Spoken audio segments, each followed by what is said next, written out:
boa noite, bem-vindo, bem-vinda, em nome do Senhor Jesus, para mais uma quarta-feira de estudo bíblico.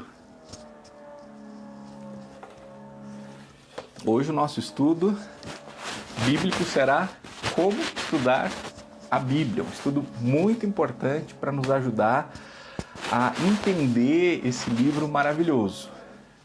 Então, como eu sempre peço, você que está chegando, interage comigo, dá uma boa noite aí, manifesta a graça do Senhor. Boa noite, Catarina. Boa noite para você também, Erli. A gente fazendo assim, né, tendo esse contato virtual, a gente traz esse significado de vida, né? Não uma palestra para ser assistida, mas um tempo para passarmos juntos, em um só espírito, mesmo que fisicamente separados. Então, a cada uma que está chegando, é bom ter você aqui. Boa noite para você também, Ismael. Quem mais pode dar um oi aí? Porque quero também saudar com a graça e com a paz do Senhor Jesus, que é o melhor que eu posso desejar. Antes de começarmos esse nosso estudo sobre como estudar a Bíblia, você vai ver como é importante saber estudar a Bíblia. A Charlene está dando uma boa noite aqui. A Lovane também já deu um sinalzinho de que está com a gente.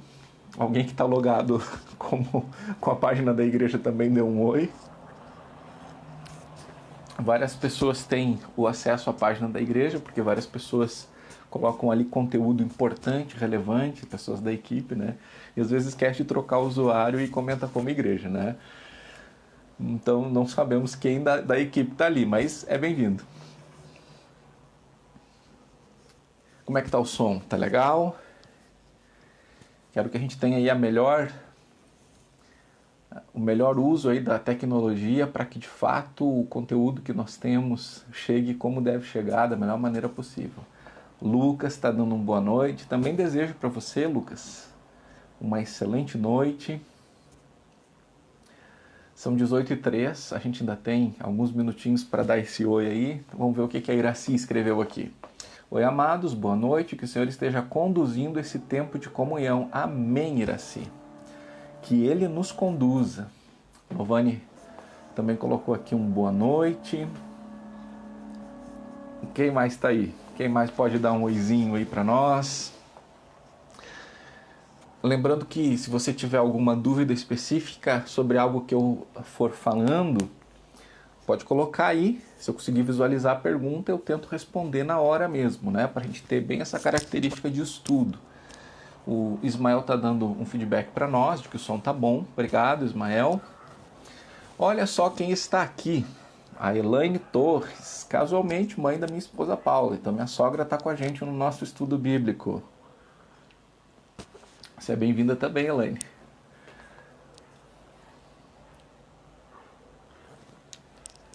Às 18h04, mais um minutinho. Eu acho que o Fausto está fazendo uma certa brincadeira aqui. Ele mesmo escreveu dizendo que a imagem é estranha, mas o som tá legal, né? Quando a gente é adolescente juntos e depois vai envelhecendo, a gente tem essas liberdades, né, Fausto?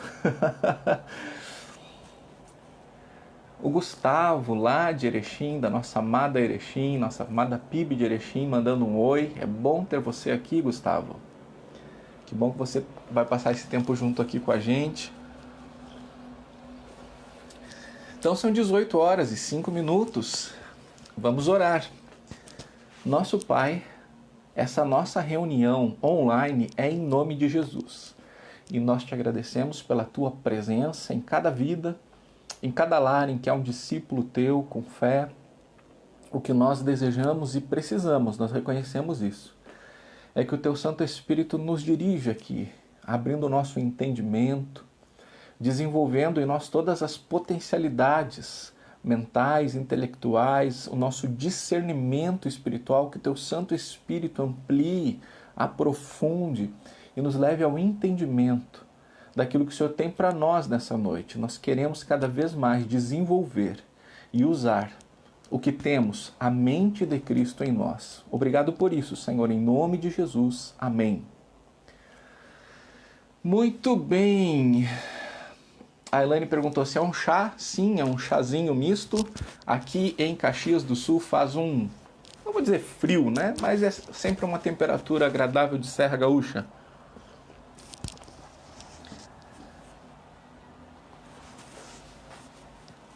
Arlise deu uma boa noite aqui também para nós. Então, boa noite para você também, Arlise.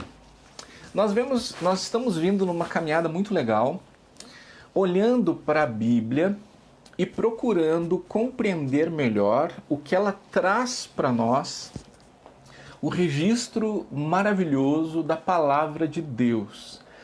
Nós vimos lá no início, quando começamos os nossos estudos online, a ver a necessidade que temos de um Salvador, e vemos que essa necessidade foi suprida pelo Senhor Jesus como nosso Salvador, e nós entendemos que nós não podemos salvar a nós mesmos. Nós vimos que só Jesus pode salvar, nós vimos como Jesus nos salva, nós vimos que temos segurança dessa salvação em Jesus. Depois nós passamos então a olhar para Jesus a partir de Jesus mesmo. Jesus dizendo: eu sou o pão vivo que desceu do céu. Jesus falando que ele é a luz do mundo, que ele é o caminho, a verdade e a vida. Então nós vimos Jesus por Jesus mesmo. Depois vimos o que Jesus nos ensina sobre Deus, o Pai, e mais recentemente o que Jesus nos ensina sobre o Espírito Santo.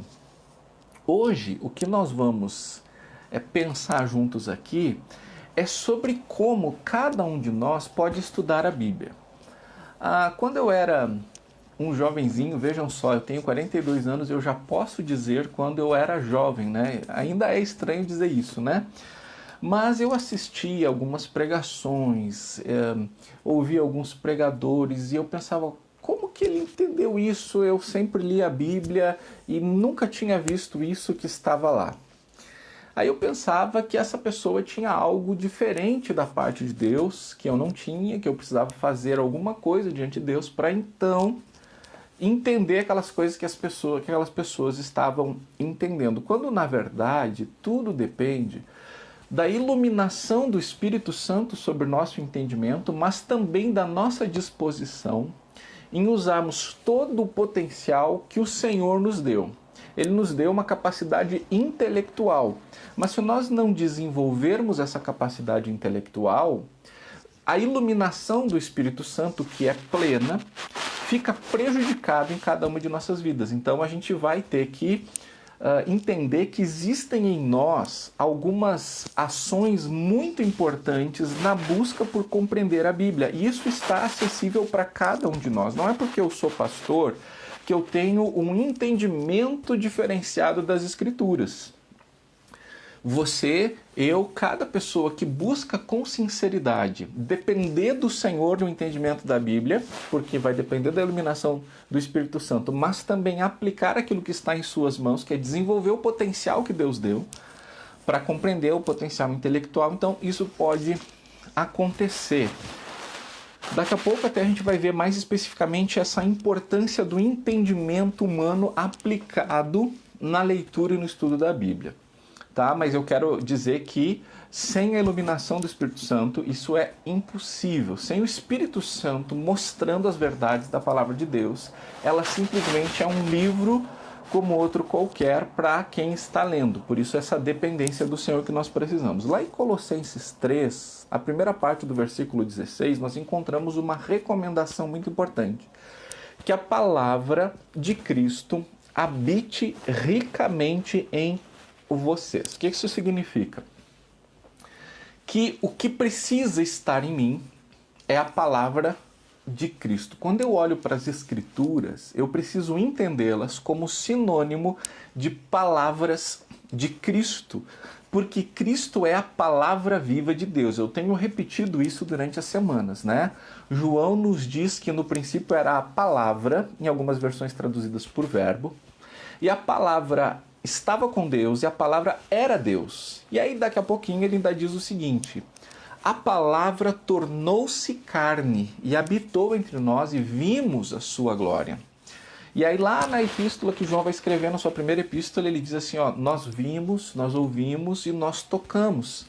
Então, quando se fala de palavra de Deus, é muito importante que você não tenha em primeiro pensamento letras, palavras, livros, páginas, mas a pessoa do Senhor Jesus, que é a palavra viva. Palavra viva que é registrada nas Escrituras, e nesse registro nós temos acesso às promessas da vinda desta palavra viva. Nós temos o registro da vinda dessa palavra viva nos Evangelhos e nós temos a explicação pormenorizada para o contexto da igreja dessa palavra viva através das epístolas, das cartas dos apóstolos.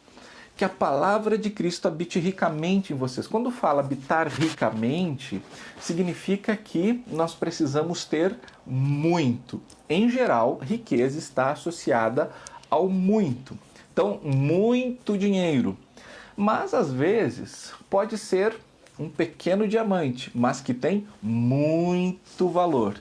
Então, esta palavra de Cristo, ela precisa ser algo muito presente na vida de cada um de nós. E é algo riquíssimo, é algo muito precioso e por isso nós precisamos ter zelo por ela e precisamos nos dedicar a ler a palavra de Deus. Nós precisamos nos dedicar a estudá-la, a meditar na palavra e a procurar vivê-la. E eu quero então apresentar aqui algumas dicas que tanto eu quanto você, como qualquer discípulo e discípula de Jesus, podem e eu acho que deveriam fazer quando se trata de estudar a Bíblia, para que a palavra de Cristo habite ricamente dentro de si. Primeiro, comece com a oração. Se você simplesmente pega a Bíblia e sai lendo, eu não quero dizer que o Espírito Santo não vai iluminar o seu entendimento, mas a oração é um instrumento através do qual você vai declarar sua dependência ao Espírito. É nesta oração que você vai demonstrar o seu desejo de compreender aquelas que são mais do que palavras. Na oração, você vai reconhecer: Senhor, eu por mim mesmo não posso compreender o quanto é maravilhoso ter o privilégio de estar diante das tuas escrituras sagradas e eu não consigo por mim mesmo entendê-las. Então, Senhor, abre os meus olhos, abre os olhos do meu coração. Me revela aqui o que estava em teu coração e que o Senhor desejou compartilhar, repartir conosco. Tem algo interessante no final da chamada grande comissão. Lá em Mateus 28:20, Jesus diz lá no finalzinho: e eu vou estar com vocês todos os dias. Jesus, lembre-se, ele está a poucos momentos de ir aos céus, de onde virá para nos buscar. Mas ele está dizendo, não obstante subir aos céus, que vai estar conosco todos os dias.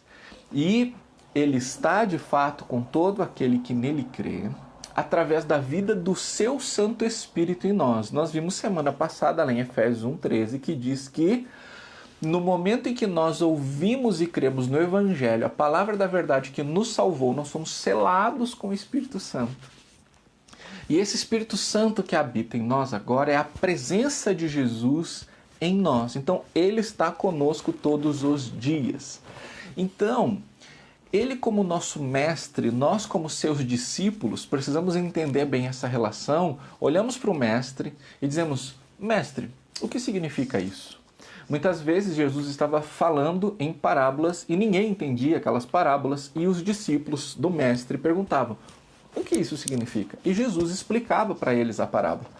Da mesma maneira, eu e você, quando estamos estudando as Escrituras, olhamos para o mestre e dizemos: mestre, o que isso significa?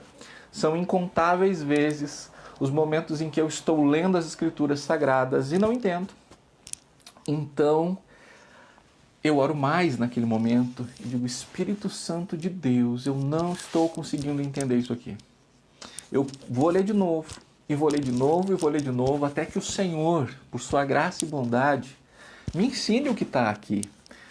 E é maravilhoso quando parece que escamas caem dos olhos e aquela maravilha se revela e faz todo o sentido.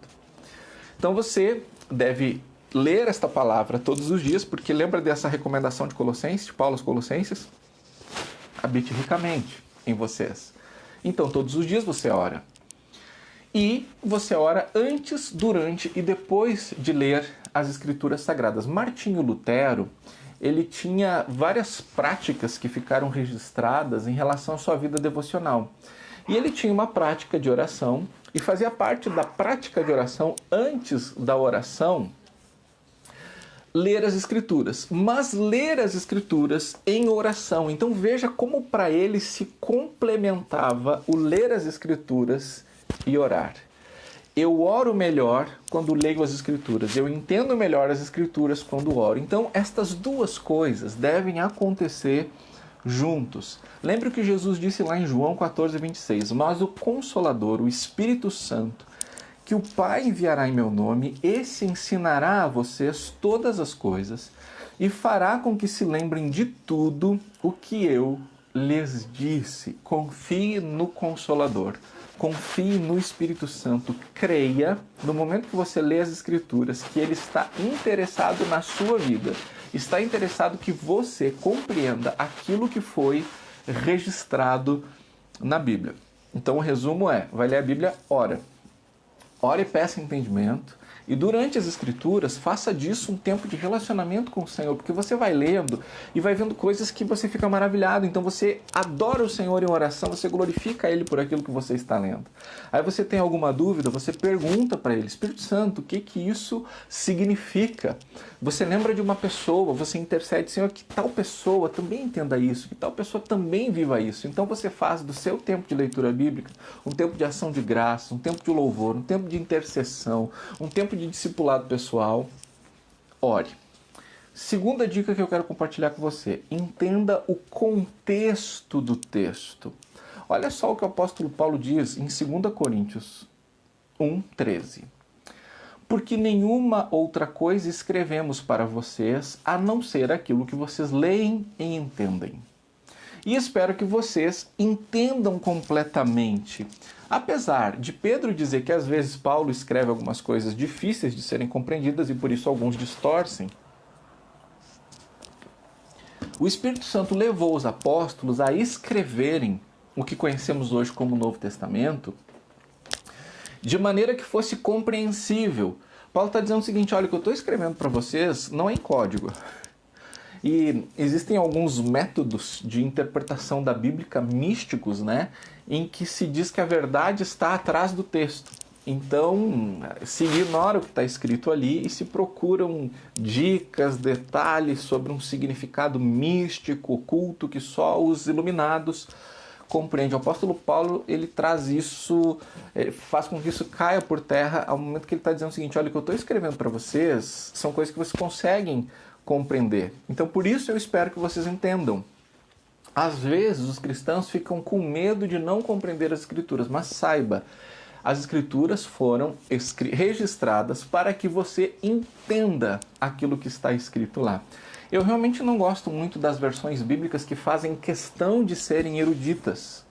Porque quando as Escrituras foram registradas, o objetivo não era chamar atenção para elas como um fim em si mesmo, mas para que ela chamasse atenção para aquele que de fato é a palavra, Jesus. Isso precisava ser de um jeito que o povo compreendesse. Então, um método de sociedades que fazem a tradução da Bíblia é ler a Bíblia publicamente para ver como isso soaria num culto evangélico. Eu, com todo respeito, discordo disso. Eu acho que a Bíblia deveria ser lida no contexto das casas, dos lares, e a pergunta deveria ser, isso faz sentido para quem está aqui estudando ela também? Porque nós não devemos ter como objetivo fazer um culto que seja erudito como um fim em si mesmo, mas um culto vivo, ao Deus vivo, que faça sentido agradando a Deus, que faça sentido para as pessoas que estão entendendo. Mas com isso eu quero fazer um parênteses e dizer que não necessariamente eu gosto de versões da Bíblia, como por exemplo a Nova Tradução na Linguagem de Hoje, porque eu acho que ela fica muito distante dos originais. porque ela ignora algumas palavras que são importantes para o entendimento teológico. Enfim, ela é uma tradução muito dinâmica. Mas, por outro lado, a gente tem traduções muito formais, em que o formalismo é mais importante do que a fluência do entendimento daquilo que se deveria ter. Por isso eu acho, então, que a gente deve procurar ter uma versão da Bíblia atualizada, de maneira que ela seja muito fácil, porque esse era o objetivo, né? Eu vou ler de novo, porque nenhuma outra coisa escrevemos para vocês, a não ser aquilo que vocês leem e entendem. E espero que vocês entendam completamente. Quando eu era criança, lá em casa a gente tinha a caixinha das promessas. E bem, a caixinha das promessas, ela tem um valor à medida que ela tem registros de versículos bíblicos. Então isso não pode ser inútil. Qual é o problema que hoje eu entendo com as caixinhas de promessas? É que quando você tira ali um versículo, você literalmente tirou esse versículo do seu contexto. Então você não sabe o que o escritor bíblico escreveu antes e nem escreveu depois daquilo. E o entendimento disso depende de entender o que ele escreveu antes, o que ele escreveu depois e qual é a temática do livro todo. E também o contexto maior, se isso está no Novo ou no Antigo Testamento, e entender a Bíblia como um todo. Então, entenda no estudo bíblico que cada texto tem um contexto. Cada texto bíblico, um versículo, por exemplo, ele está dentro de um parágrafo. E esse parágrafo está dentro de um capítulo. E esse capítulo, às vezes, está dentro de alguma seção. Essa seção está dentro de um livro bíblico. Este livro bíblico faz parte de um jeito de pensar e escrever movido pelo Espírito Santo de determinado autor bíblico. Então, se você não levar isso em consideração, você não vai, de fato, ter a melhor compreensão, salvo uma ação direta do Espírito Santo, porque eu quero sempre me colocar na dependência dele, sempre reconhecer a soberania dele, para além do entendimento humano, né? Porque senão daqui a pouco a gente coloca numa caixa e diz que é só o saber humano que permite compreender as Escrituras, e não é isso que eu estou falando, tá?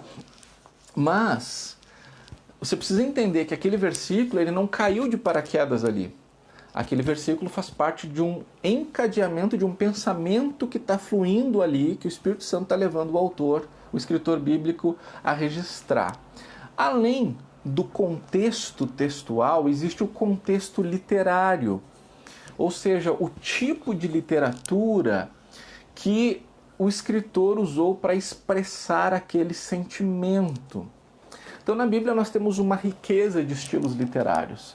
Nós temos livros históricos, nós temos livros poéticos, nós temos os evangelhos com suas narrativas, nós temos epístolas, nós temos leis, nós temos provérbios dentro dos poéticos, nós temos livros proféticos. E é importante, quando você está estudando o texto bíblico, fazer esta pergunta: isso aqui faz parte de qual estilo literário? Você não precisa ser uma pessoa que fez faculdade de letras, ou uma pessoa que tem um grande estudo literário. Mas, em geral, a gente consegue entender quando se trata de uma poesia, quando se trata de uma lei, um mandamento, e quando se trata de uma história que está sendo contada. E para que eu entenda de fato aquele texto, é muito importante eu compreender qual é o estilo literário. Vou dar um exemplo para você. Deixa eu até tomar um chá antes de dar esse exemplo. Imagine que você vai ouvir de mim o seguinte: um relato de uma situação. E aí eu conto que entrou uma pessoa aqui e eu não estava esperando. E quando eu vi essa pessoa, eu tive uma aceleração do coração muito grande. O meu rosto ficou vermelho, eu senti o meu rosto quente, eu senti aqui as veinhas pulando e eu comecei a me sentir tonto. O que você faz se você me ama e se preocupa comigo? Depende. Se eu estou narrando um acontecimento literal para você, faz um favor para mim, chama o SAMU. Mas, se eu disser para você que eu não estava narrando um fato literal, mas eu estava trazendo aqui elementos poéticos em relação à entrada da minha esposa na sala. Quando a Paulinha chegou aqui, meu coração começou a bater forte, meu rosto ficou quente e vermelho. Eu senti pulsar o sangue em mim e eu fiquei tonto. O que você faz? Você não faz nada, você só diz assim, que meigo, que fofo, como ele ama ela. Por quê? Trazendo os mesmos fatos dentro de uma poesia, não existe algo a fazer como existe algo a fazer lá no caso se fosse literal. Então quando você lê a Bíblia, você não pode simplesmente achar que tem que sair fazendo tudo que está lá. Existem coisas sim a fazer, mas algumas vezes eu preciso simplesmente ler e entender aqui a revelação do amor de Deus. E aqui eu estou lendo algo que Deus me impulsiona pelo amor dele a que eu também ame as pessoas e faça tal coisa. Então, entender o contexto literário é muito importante para definir qual será a minha resposta adequada a ele. Então, toda a Bíblia deve ser praticada. Agora, essa prática, às vezes, inclui refletir. Pura e simplesmente refletir em relação ao amor de Deus. E, às vezes, inclui dar alimento para uma pessoa necessitada. O estilo literário vai definir qual será essa prática. A terceira dica é: procure Jesus. Nós já lemos esse texto em semanas anteriores, mas eu faço questão de trazer aqui, porque se você não procurar Jesus nas Escrituras, você está lendo o livro errado. Porque olha só, João 5, 39-40 registra as palavras de Jesus. Vocês examinam as Escrituras, porque julgam ter nelas a vida eterna, e são elas mesmas que testificam de mim. Contudo, vocês não querem vir a mim para terem vida. Então Jesus está dizendo assim, olha, vocês estudam bastante as Escrituras, né? Vocês examinam seus pormenores. Porque vocês acham que se vocês souberem tudo sobre a Bíblia, vocês vão ter a vida eterna. Só que tem um detalhe. As Escrituras não falam sobre elas mesmas, elas falam sobre mim. Mas vocês não querem vir a mim para terem vida. Veja bem, Jesus está dizendo que as Escrituras falam sobre Ele e que a vida está nele. Também recupero aquelas palavras de João dizendo o seguinte, olha, Jesus fez muitas outras coisas que não estão registradas nesse livro. Estas, porém, foram registradas para que vocês saibam que Jesus é o Filho de Deus e, crendo, tenham vida em seu nome. Então, quando você lê as Escrituras, reconheça, elas são sobre Jesus. Afinal de contas, tudo é por meio dele e para ele. As Escrituras não ficam de fora disso. Então, existem algumas boas perguntas a se fazer quando a gente está lendo o texto bíblico. Há algum ensinamento direto de Jesus ou sobre Jesus nisso que eu estou lendo? Alguma ação sobre Jesus está sendo descrita? Quando eu estou lendo o Antigo Testamento, o texto revela alguma ação futura do Messias? Os personagens do Antigo Testamento que eu estou lendo, eles fizeram algo que me lembram o que Jesus fez posteriormente? Ou eles contrastam de alguma maneira com Jesus? Por exemplo, este rei de Israel. Existem aspectos bons na vida desse rei que são maximizados à perfeição no rei Jesus? Ou este rei foi um mau rei e por isso ele contrasta com Jesus? Jesus é sempre o parâmetro. De que forma Jesus está sendo anunciado aqui? Como o que eu estou lendo se relaciona com o que Jesus fez e ensinou? Lembre-se que há Jesus em todos os livros da Bíblia. É um equívoco pensar que só há Jesus no Novo Testamento de Mateus em diante. Desde Gênesis até Apocalipse há Jesus. Jesus mesmo explicou isso, né? Lá em Lucas 24:27. E começando por Moisés e todos os profetas, explicou-lhes o que constava a respeito dele em todas as Escrituras. Olha só, tem muita redundância aqui. Mas é para que a gente entenda, né? Começando por Moisés. Quais os livros que Moisés escreveu? Atribuídos a ele: Gênesis, Êxodo, Levítico, Números e Deuteronômio. Então, começando pelo começo, começando com Moisés, e todos os profetas, todos, será que são todos mesmo? Aí para ficar mais claro ainda, contou o que constava a respeito dele em todas as Escrituras. Então, Jesus está lá, e a gente, então, quer ser levado pelo Espírito Santo a reconhecer Jesus, de que maneira que ele está lá em tudo que nós estamos lendo. Outra dica, identifique ações a praticar. Tiago diz o seguinte para nós, lá no capítulo 1, versículo 22. Sejam praticantes da palavra e não somente ouvintes, enganando a vocês mesmos.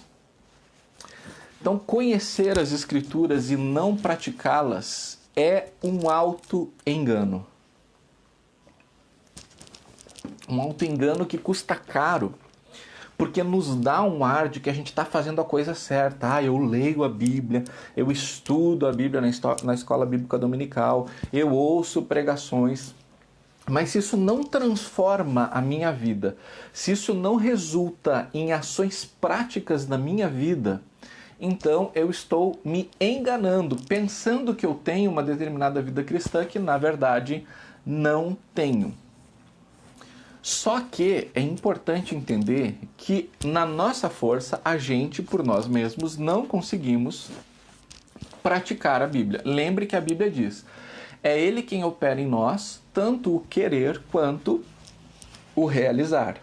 Então, esse realizar é um realizar no poder do Espírito Santo. Lá em Gálatas nós vamos encontrar, já que nós vivemos no Espírito, andemos também no Espírito. Lembremos também das palavras de Jesus, que a gente tem que permanecer nele. Se a gente permanece nele, ele em nós, a gente dá muitos frutos. Mas ele diz, lembrem-se, sem mim vocês não podem fazer coisa alguma. Então, quando eu tenho esse relacionamento com Jesus e quando eu estou lendo as Escrituras como se referindo a ele, estou o ouvindo através das Escrituras. E ele está habitando em mim ricamente. E esta vida de Cristo, através do Espírito Santo em mim, me impulsiona, me leva a andar no Espírito. E andando no Espírito é que eu vou fazer a vontade de Deus. Então, olha só, 2 riscos. Ler a Bíblia sem dependência do Senhor e tentar praticar a Bíblia sem dependência do Senhor. Dá errado. Leio a Bíblia na dependência do Senhor e na dependência do Senhor eu vivo o que está ali. Então isso é muito importante, tem que haver prática. Então vou dar 2 exemplos aqui de interpretação para a prática da vida. A gente lê lá em João 15:12. O meu mandamento é esse, que vocês amem uns aos outros assim como eu os amei. O que eu tenho que fazer? Amar. Não adianta eu saber que Jesus me amou se eu não amar as outras pessoas como ele me amou. Então, se o amor, que é o Senhor, habita em mim, esse amor quer fluir também na direção das outras pessoas. Outro exemplo, lá em Colossenses 3:8. Agora, porém, abandonem igualmente todas estas coisas: ira, indignação, maldade, blasfêmia, linguagem obscena no falar. Então, não adianta eu saber que estas coisas desagradam a Deus, são obras da carne. Estas coisas precisam ser abandonadas na minha vida. Mas eu lembro de novo, na minha própria força eu não consigo fazer isso. Por isso eu volto a Gálatas 5. Vivam pelo Espírito e de modo nenhum satisfarão os desejos da carne. Então tem a ver com aquele relacionamento, tem a ver com aquela dependência. Mas se eu olho para a minha vida e vejo ira, isso é um indicativo de que eu não estou vivendo no Espírito. Se eu olho para a minha vida e vejo que existe espaço para obscenidade, que existe espaço para maldade, para indignação, para blasfêmia, então isso está me mostrando que eu não estou na dependência do Espírito. E quando eu vejo que estas coisas ficaram no passado, ficaram para trás, eu glorifico a Deus por esta transformação que Ele quis e operou, na verdade está operando, né? Aquele que começou a boa obra em nós é fiel para completá-la até o dia de Cristo. Mas então eu entendo ali que aquelas coisas são coisas que não se enquadram com a vida de Cristo, né? Por exemplo, no texto aqui de Colossenses 3:8. Então, se não se enquadra na vida de Cristo, e se Cristo vive em mim, isso não se enquadra também na minha vida. Logo, eu vou buscar a dependência do Espírito, vou viver no Espírito pela fé, crendo que Ele já habita em mim, e que Ele já me deu tudo o que eu preciso para a vida e a piedade, como está lá na Epístola de Pedro, e então eu vou praticar isso que eu estou ouvindo. E eu quero agora trazer algumas pinceladas finais, algumas outras dicas importantes para o estudo bíblico, né? Principalmente se você já está no início da caminhada, mas também ela é válida em todos os estágios, né? Então, se quer ler a Bíblia, eu recomendo que você leia primeiro o Novo Testamento. O Antigo Testamento, ele também é relevante, ele também é escritura sagrada e muito importante, mas eu recomendo que você comece pelo Novo Testamento, porque daí você já começa com Jesus, né? Você não vai começar lá atrás apontando para o Messias, mas você já vai ter aqui a revelação do Messias. Então leia todo o Novo Testamento antes de ir lá, tá? Quero ler toda a Bíblia. Então, começa com Mateus, vai até Apocalipse, depois você vem lá para Gênesis e vai até Apocalipse, tá bom? Ainda que eu recomende que você leia várias vezes o Novo Testamento antes de ler o Antigo. Não quero assustar vocês em relação ao Antigo, mas eu quero ressaltar a importância do Novo para a nossa vida como discípulos de Jesus. E uma dica dentro dessa dica é: comece pelo Evangelho de João. Ali Jesus se apresenta muitas vezes dizendo eu sou, e aí como eu disse no início desse estudo, né? Eu sou a porta das ovelhas, eu sou o bom pastor, eu sou a luz do mundo, eu sou o caminho, a verdade e a vida, antes de Abraão existir eu sou. Então Jesus se apresenta muito ali, certo? Nos Evangelhos, em especial em João. Outra pincelada, outra dica: interprete o Antigo Testamento à luz do Novo Testamento. Então, quando você estiver lendo algum texto lá do Antigo Testamento, lembre-se que ele é um grande plano de fundo que vai fundamentar a necessidade da vinda de Jesus e dos seus ensinos registrados no Novo Testamento. A revelação de Deus, ela é progressiva, ela vai se desenrolando na história. Começa o seu registro lá em Gênesis, vai se desenvolvendo até chegar no seu ápice, que é Cristo, né? Tanto é que Hebreus diz, olha, no passado Deus falou de muitas maneiras e muitas vezes através dos profetas. Agora, porém, ele nos fala através do Filho, que é a exata expressão do ser de Deus. Então eu estou lendo aqui o Antigo Testamento, eu preciso compreender o seguinte, olha, aqui a revelação está em andamento, mas ela não chegou ao seu ápice. Então, para interpretar isso aqui, eu preciso ir lá no final da história, para saber como a história termina, e aí então isso aqui vai fazer sentido para mim. Outra dica: saiba que passagens aparentemente difíceis de serem compreendidas são explicadas por outras passagens da Bíblia sobre o mesmo assunto. Em geral, a Bíblia ela trata os assuntos em espiral. Ela volta para os mesmos assuntos, mas sempre ampliando o raio de entendimento. Então, estou lendo um texto aqui, uau, que difícil que é esse texto aqui. Ore, dependa do Espírito Santo, mas também procure outros textos da Bíblia sobre o mesmo assunto, para você ter uma visão panorâmica e ampliada sobre o assunto. Outra dica: entenda as passagens históricas à luz de passagens de caráter doutrinário. Senão tem um risco muito grande de você achar que porque está lá na Bíblia é algo que você pode ou deve fazer. Vou dar um exemplo. Lá em Gênesis 20, nós temos o registro de que Abraão mentiu, dizendo que a esposa dele era irmã dele, para, digamos assim, diminuir um risco que havia lá naquele contexto histórico. Ele se sentiu ameaçado, achando que a autoridade lá ia querer matar ele por ele ter uma esposa tão bonita, ia querer ficar com a esposa dele, então ele achou melhor mentir dizendo que era irmã. Bom, esse é um registro histórico. Você não pode simplesmente dizer assim, olha, mas Abraão, pai da fé, mentiu, está registrado na Bíblia, então eu também posso mentir. Não. Lembra que eu falei a importância de entender o contexto literário? Ali é uma narrativa. Está contando uma história, não está dizendo que aquela história é bonita, não está dizendo que aquela história é como deveria ser, ela simplesmente está revelando a história como a história é. Por isso a Bíblia também é um livro fantástico, ela não maquia a realidade. Então ela está dizendo que Abraão mentiu, ela não está dizendo que você pode mentir porque Abraão mentiu. Aí eu olho, por exemplo, e o que Abraão fez? Ele fez uma mentira. O que o Novo Testamento fala sobre mentira? Por exemplo, Efésios 4:25 diz que nós temos que abandonar a mentira e falar a verdade. Então nós temos aqui uma passagem com caráter doutrinário, está dizendo abandonem a mentira. Então, à luz do caráter doutrinário, eu interpreto a passagem que tem uma natureza histórica, tá bom? E, por fim, minha última dica da noite é: entenda a sua experiência pessoal à luz da Bíblia e não o contrário. Porque às vezes a gente tem um sonho, a gente tem uma experiência, a gente tem algo que para nós é especial. E aí quando eu vou ler a Bíblia, eu tento ler aquilo baseado na minha experiência. Eu tento validar a minha experiência com aquilo que eu estou lendo na Bíblia. Isso é um grande erro. A Bíblia é inspirada por Deus. Você não é em suas experiências enquanto ser humano, ok? Você pode ser guiado por Deus, você pode até ter um sonho de Deus, mas o parâmetro de Deus não é o sonho que Ele deu para você. O parâmetro de Deus é o que Ele já registrou nas Escrituras Sagradas. É tão sério que Ele já registrou nas Escrituras Sagradas, é tão completo, que a própria Escritura alerta para que não se tire nenhum tio, nenhuma letra, nenhuma vírgula e não se acrescente nada ali.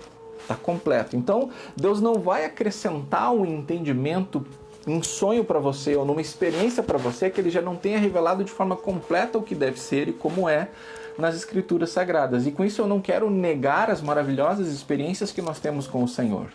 Não quero negar a importância de buscarmos esta plenitude do Espírito Santo e deixarmos o Espírito Santo nos encher e acontecer conosco coisas tão maravilhosas, tão fantásticas, mas não paute a sua leitura das Escrituras baseada nas suas experiências pessoais. Entenda as suas experiências pessoais à luz das Escrituras. Isto é mais seguro. Então, meu irmão, minha irmã, amigo, amiga, que bom ter você conosco nesta quarta-feira. Eu espero que estas dicas ajudem você. Então, se você chegou depois aqui, nosso estudo sobre hoje é como entender a Bíblia, com dicas rápidas. E recuperando as dicas comece com a oração e leia em oração, entenda o contexto do texto, procure Jesus e identifique ações a praticar, ok? Desejo que você seja não só um leitor da Bíblia, mas que você seja um discípulo de Jesus no qual sua palavra habita ricamente. Que você tenha um restante de semana abençoado e abençoador, que você se cuide, que você cuide das outras pessoas, que você seja bênção, ok? Que o Senhor continue nos ajudando a viver nesses tempos desafiadores. E o nosso desafio, eu tenho dito na Igreja Batista da Comunhão, é não vamos só esperar esse tempo passar, vamos entender o que Deus espera de nós nesse tempo, ok? Então, fique com o Senhor, tá bom? Agora eu só fico alguns minutinhos aqui antes de apertar o concluir, só para sincronizar. Cada um tem um dispositivo e às vezes tem alguns segundos de delay, tá bom? Bênçãos!